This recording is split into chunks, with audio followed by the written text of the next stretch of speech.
Shalom, kembali lagi bersama kami di W Laker TV, di mana kita belajar sesuatu yang luar biasa. Kalau kita boleh memasuki satu kitab yang luar biasa, kitab Keluaran, kitab kedua dalam Perjanjian Lama. Di sini kitab ini ditulis oleh Musa.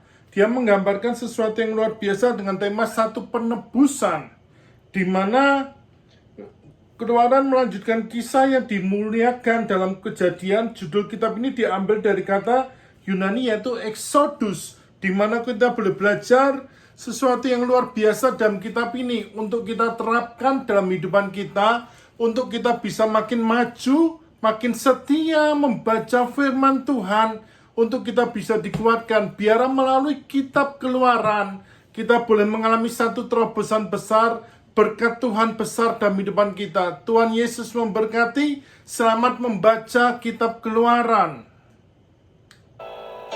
Keluaran pasal 17. Di Masa dan di Meriba. Kemudian berangkatlah segenap jemaah Israel dari padang gurun Sin, berjalan dari tempat persinggahan ke tempat persinggahan sesuai dengan titah Tuhan. Lalu berkemahlah mereka di Rafidim, tetapi di sana tidak ada air untuk diminum bangsa itu. Jadi mulailah mereka itu bertengkar dengan Musa. Kata mereka, "Berikanlah air kepada kami, supaya kami dapat minum." Tetapi Musa berkata kepada mereka, "Mengapakah kamu bertengkar dengan aku? Mengapakah kamu mencobai Tuhan?" Hauslah bangsa itu akan air di sana. Bersungut-sungutlah bangsa itu kepada Musa dan berkata, "Mengapa pula engkau memimpin kami keluar dari Mesir untuk membunuh kami, anak-anak kami, dan ternak kami dengan kehausan?" Lalu berseru-serulah Musa kepada Tuhan, katanya, "Apakah yang akan kulakukan kepada bangsa ini? Sebentar lagi mereka akan melempari aku dengan batu." Berfirmanlah Tuhan kepada Musa, "Berjalanlah di depan bangsa itu, dan bawalah beserta engkau beberapa orang dari antara para tua-tua Israel. Bawalah juga di tanganmu tongkatmu yang kau pakai memukul sungai Nil dan pergilah. Maka aku akan berdiri di sana, di depanmu, di atas gunung batu di Horeb. Haruslah kau pukul gunung batu itu, dan dari dalamnya akan keluar air, sehingga bangsa itu dapat minum." Demikianlah diperbuat Musa di depan mata tua-tua Israel. Dinamailah tempat itu Masa dan Meriba, oleh karena orang Israel telah bertengkar, dan oleh karena mereka telah mencobai Tuhan dengan mengatakan, "Adakah Tuhan di tengah-tengah kita atau tidak?" Kemenangan orang Israel melawan orang Amalek. Lalu datanglah orang Amalek dan berperang melawan orang Israel di Rafidim.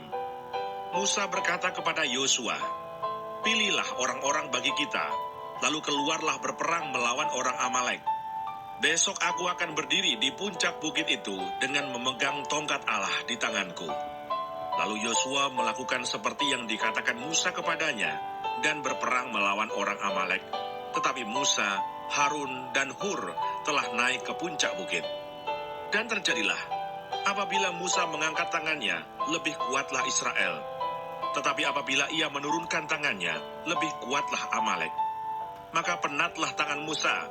Sebab itu mereka mengambil sebuah batu, diletakkanlah di bawahnya, supaya ia duduk di atasnya. Harun dan Hur menopang kedua belah tangannya, seorang di sisi yang satu, seorang di sisi yang lain, sehingga tangannya tidak bergerak sampai matahari terbenam. Demikianlah Yosua mengalahkan Amalek dan rakyatnya dengan mata pedang. Kemudian berfirmanlah Tuhan kepada Musa, "Tuliskanlah semuanya ini dalam sebuah kitab sebagai tanda peringatan, dan ingatkanlah ke telinga Yosua bahwa aku akan menghapuskan sama sekali ingatan kepada Amalek dari kolong langit." Lalu Musa mendirikan sebuah mezbah dan menamainya "Tuhanlah panji-panjiku." Ia berkata, "Tangan di atas panji-panji Tuhan. Tuhan berperang melawan Amalek turun-temurun."